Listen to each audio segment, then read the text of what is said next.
नमस्कार, गया समाचार में आपका स्वागत है। भाजपा नेता मुकेश सिंह के दिए गए विवादित बयान पर अपना मंच के सचिव आमो मलिक ने प्रेस कॉन्फ्रेंस कर भाजपा नेता मुकेश सिंह को दिया करारा जवाब। क्या कह रहे हैं अपना मंच के सचिव आमो मलिक, देखिए पूरी खबर।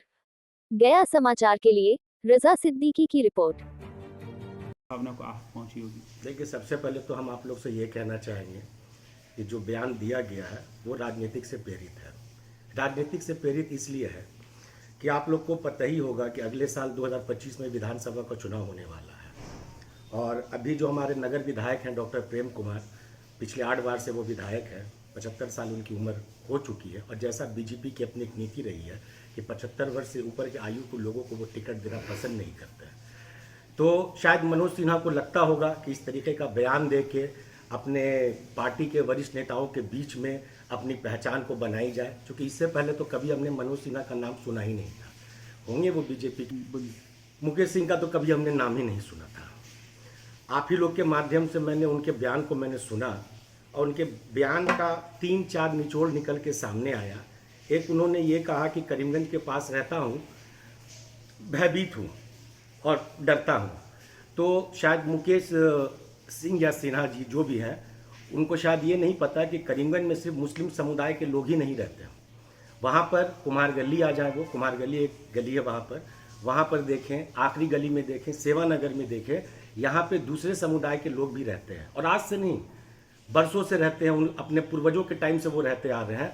उनसे जाके पूछिए कि उनको वो भयभीत है या नहीं। अगर वो भयभीत होते तो आज उनके पूर्वजों के द्वारा बनाए हुए मकानों को वो वापस से मरम्मत नहीं करते, उसको फिर से उसको तोड़ के उसको बना रहे होते। तो जो उनका कहना भयभीत होने का, तो हमको लगता है कि सबसे पहले उनको अपने ही लोगों से करीमगंज में आके मिलने की ज़रूरत है। तो इतना नफरती बयानबाजी क्यों? देखिए, ये इतना नफरती बयानबाजी इसलिए है कि जैसा सभी लोग जानते हैं कि पिछले साल जो वार्ड पार्षद का उपचुनाव जो हुआ, तो उसमें 26 नंबर वार्ड, जो कि 99% जिसके बारे में कहा जाता है कि ये मुस्लिम बहुमूल्य क्षेत्र है, वहाँ से एक दूसरे समुदाय का व्यक्ति जो है वो चुन के आया। लेकिन अगर आप उस पार्षद के बारे में अगर आप जानते होंगे तो आप ये भी जानते होंगे कि वो कांग्रेस से उम्मीदवार रह चुके हैं। और जैसा मैंने आपको अभी हमने कहा कि ये सब जो है वो अगले साल विधानसभा की चुनाव की तैयारी के नज़र से आप इसको देख सकते हैं। एक बात जो मैं यहाँ पर जोर देके कहना चाहूँगा कि उन्होंने हमारे पूर्व पार्षद के बारे में बिना नाम लिए कहा, लेकिन उनका इशारा जिस तरफ है उनके बारे में शायद वो जानते हैं कि 2002 से वो लगातार वार्ड नंबर 25 का वो नेतृत्व करते आ रहे हैं और 2017 से लेकर 2022 तक उन्होंने वार्ड नंबर 26 का भी उन्होंने नेतृत्व किया है। और मोहन श्रीवास्तव तो आ जाए हैं 1 साल 1.5 साल से 26 नंबर वार्ड में। आप जाके देख लें कि उन्होंने पिछले 20 साल में अपने 25 नंबर वार्ड में कितना काम किया है और जो 5 साल वो 26 नंबर वार्ड में रहे उन्होंने कितना काम किया। और ये ऐसा उनको देखने के लिए गया शहर के 53 वार्ड का उनको घूमना ज़रूरी होगा उनके लिए, क्योंकि जब वो 53 वार्ड को जब वो घूमेंगे तभी वो समझ पाएंगे कि यहाँ के पूर्व पार्षद ने 25 नंबर वार्ड के लिए क्या किया और 26 नंबर वार्ड के लिए क्या किया है। क्या आपको नहीं लगता है कि अगर करीमगंज के लोगों को इस पर आवाज़ उठानी चाहिए?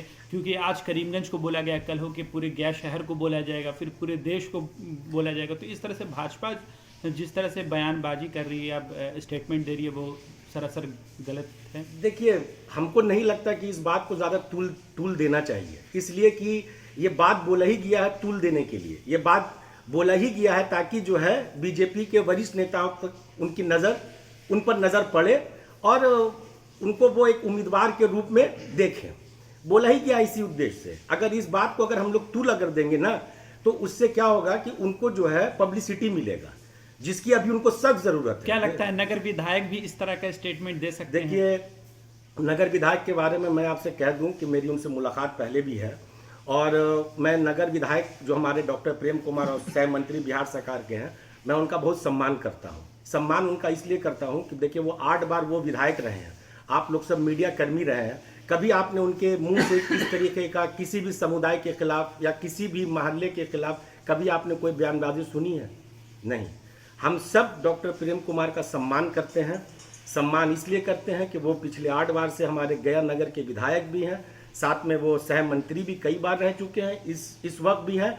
और मैं उनसे आशा करता हूं कि वो अपने स्तर से इस चीज़ को देखें कि उन्हीं के पार्टी के एक कार्यकर्ता ने जिस रूप से ऐसी बयानबाजी करके सिर्फ पार्टी की छवि नहीं, साथ साथ उनकी भी जो छवि है हम लोगों के बीच में, उसको धूमिल करने की कोशिश का कार्य उन्होंने किया। करीमगंज से कितना उनको वोट जाता था? किनको? विधायक प्रेम कुमार को। देखिए, ये तो चुनाव का आंकड़ा ही बताएगा, क्योंकि लोग बोलते हैं कि काफी वोट यहाँ से उनको हमेशा मिलता रहा है।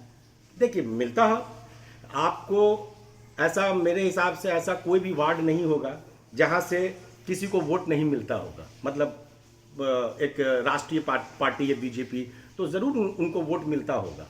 अब अभी आप लोग देखिए कि जैसे कि अभी लोकसभा का चुनाव हुआ, लोकसभा के चुनाव में बीजेपी के साथ कंबाइंड थी हम पार्टी। उसके बाद भी आप देखिए कि करीमगंज हो, न्यू करीमगंज हो, ऐसा तो नहीं है कि जीताराम मांझी जी को वहाँ से वोट नहीं मिला। अगर इस पर भाजपा कोई माफ़ी नहीं मांगती या कोई स्टेटमेंट नहीं देती है कि जो भी हमने कहा उसकी माफ़ी नहीं मांगती है, तो आप लोग क्या करेंगे, क्या एक्शन लेंगे? देखिए, ये तो भाजपा का अंदरूनी मामला है। अभी तो उनके यहाँ खुद अभी टिकट की मारामारी होने वाली है, ठीक है। क्योंकि मैंने जैसा आपको बता ही दिया कि प्रेम कुमार की आयु को देख के डॉक्टर प्रेम कुमार की आयु को देख के लगता नहीं कि अगली बार उनको विधानसभा का वो टिकट मिलेगा, ठीक है।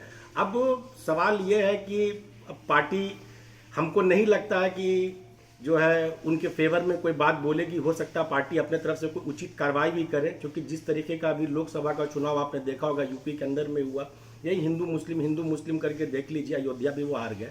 जब उपचुनाव हुआ तो देखिए बद्रीनाथ भी हार गए। तो उनके पार्टी के जो वरिष्ठ नेता हैं वो इस बात को भली भांति समझ गए हैं कि अब ये राजनीति नहीं चलेगी। अब जो चलेगी वो शिक्षा की राजनीति चलेगी, स्वास्थ्य की राजनीति चलेगी, रोजगार की राजनीति चलेगी। परिचय सर आपका? सर, मेरा नाम आमो मलिक, अपना मन सचिव। ऐसे मैं 26 नंबर वार्ड का निवासी हूँ।